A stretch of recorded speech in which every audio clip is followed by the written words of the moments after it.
The Temple of Solomon is not mentioned in the Quran, but the Hadiths create incredible as well as contradictory stories about it. Will you explain? I always have to make our listeners aware of facts that are not common knowledge to most people, whether so-called believers or unbelievers. That there is no mention in the Quran of the Temple of Jerusalem, nor of the name Jerusalem. That every single encounter by Muhammad with the angel Gabriel, who was allegedly revealing the Quran to him, was never witnessed by either his wives nor by any of his companions. All we have, and all they ever had, are Muhammad's unverified and unsubstantiated assertions that he did. On the one hand, every single miraculous encounter of Muhammad occurred in the dead of night without any witnesses. The miracles that Moses performed were, on the other hand, witnessed by the whole of the Israelite and Egyptian peoples in broad daylight.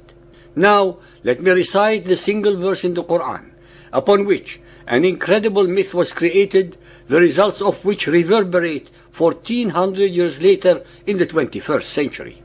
Surah Al-Isra 17.1. Glory to Allah who did take his servant for a journey by night, from the sacred mosque to the furthest mosque, whose precincts we did bless, in order that we might show him some of our signs. For he is the one who heareth and seeth all things. سبحان الذي أسرى بعبده ليلا من المسجد الحرم إلى المسجد الأقصى الذي باركنا حوله لنريه من آياتنا إنه السميع البصير. 17.2. We gave Moses the book and made it a guide to the children of Israel, commanding, take not other than me as disposer of your affairs. Let us together scrutinize and analyze this verse. The very first section, glory to Allah who did take his servant for a journey by night from the sacred mosque to the furthest mosque, cannot be the words of Allah glorifying himself, but could be attributed to the angel Gabriel. The next section, whose precincts we did bless in order that we might show him some of our signs. The majestic we pertains to Allah, and hence this section can be attributed to him. The third section, for he is the one who heareth and seeth all things, is once again about Allah and could have been Gabriel doing the reciting. Hence we have Gabriel reciting first, then Allah, and finally Gabriel. The second section then represents Allah addressing Muhammad directly, which should not have been the case, especially since nowhere in the Quran or Hadiths is there any mention that Muhammad received his inspirations directly from Allah, and if this were the case, what therefore was the need for Gabriel? After all, Moses was addressed directly by Allah as Kalimullah and needed no intermediaries. There is absolutely no indication as to where Al-Masjid Al-Aqsa is. Neither is there any word or expression assuming a miraculous event. It is a simple statement that Muhammad was taken on a journey from Mecca to an undisclosed holy destination. No human being can connect this alleged event to any point on earth, let alone Jerusalem. Moreover, the very next verse jumps from the 7th century AD to the 15th century BC without batting an eyelid, although the two subjects have absolutely no relevance to each other.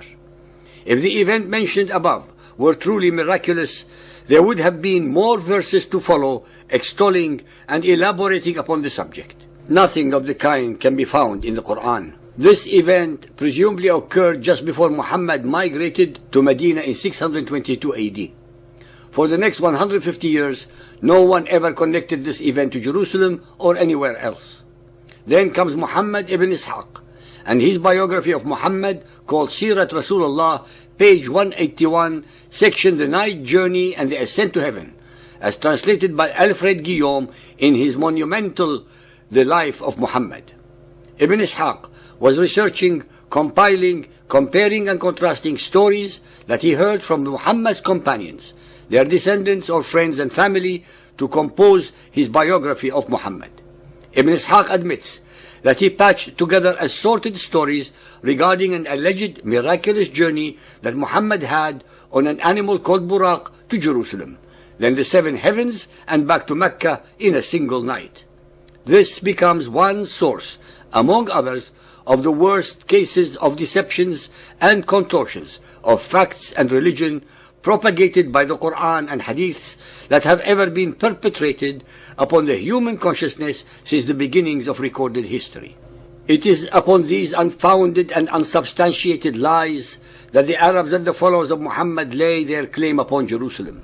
The name of the capital city of the Israelites that was built by King Solomon is mentioned in the Bible, the same Bible that the Quran uses as a witness to its own veracity and divine origin. 1 Kings 6.1. In the 480th year after the children of Israel's exodus from the land of Egypt, in the 4th year of Solomon's reign over Israel, he built the temple for the Almighty.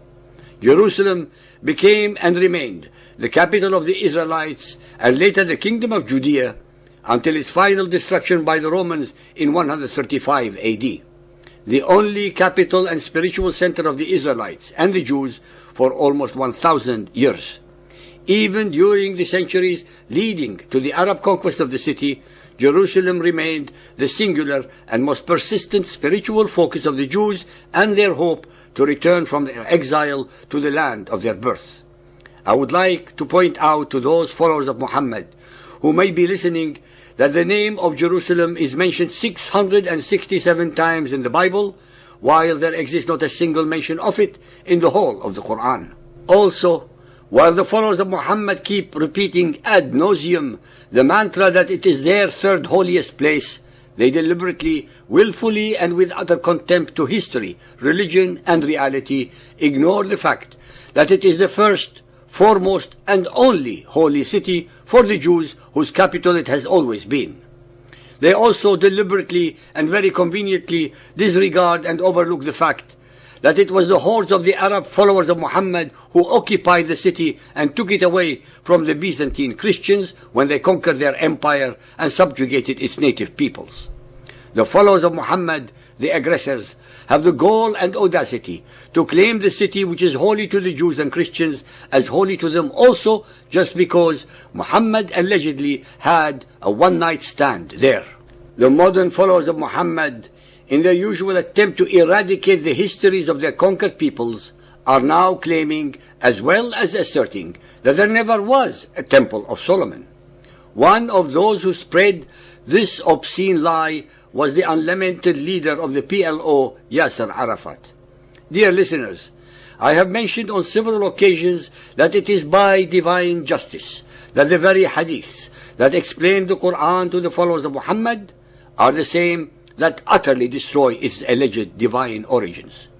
The same is true about the followers of Muhammad who attempt to deform and contort history and reality to conform to their perverted agenda of delegitimizing and or dehumanizing the Christians and Jews and their links to Jerusalem. Let us assume, for instance, that Yasser Arafat and other like-minded Mohammedans are correct, that there never was a Temple of Solomon. Then these unholy idiots and morons destroy the veracity of the very ahadith that are the second most important legacy of Muhammad, since they contain his sunnah. They destroy the ahadith because they contain the very stories about Muhammad's alleged miraculous night journey upon which the whole edifice of their claim to Jerusalem stands. If there was no Temple of Solomon, then Muhammad lied and deceived his listeners when he asserted and then described the temple to them. By the way, Muhammad did lie and deceive his mostly illiterate, superstitious, and gullible followers, since in the days of Muhammad there was no Temple of Solomon standing, as it had already been destroyed by the Romans almost 570 years earlier. Ladies and gentlemen, so-called believers and unbelievers, every chapter of our series destroys verse by verse, mantra by mantra, term by term, idea by idea, the alleged veracity and or the divine origins of the Quran and the Hadiths. And we are enormously beholden and indebted to the followers of Muhammad for helping us accomplish our mission.